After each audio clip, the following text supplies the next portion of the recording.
हर card में इनाम नहीं है, हर कार्ड खाली भी नहीं है, तो किस्मत की बात है किस कार्ड में क्या भी मिलता है।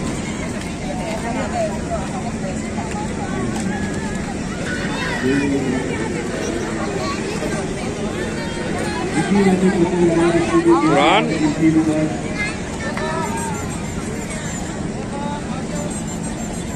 और अगर आपको मिले आपको नाम मिलेगा तो मुझे